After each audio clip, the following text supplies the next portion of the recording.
How to change language in Deutsche Bank app. Follow these steps. Open the Settings app on your phone.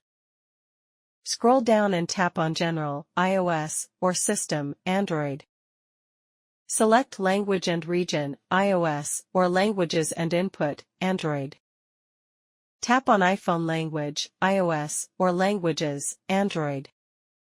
Choose English or German from the list. Confirm your selection by tapping Done, iOS, or dragging the language to the top, Android. Restart your phone if necessary for changes to take effect. Open the Deutsche Bank app after your phone restarts. Check if the language has changed to your preferred one. If the language hasn't changed, reinstall the app or contact Deutsche Bank support. Thanks for watching.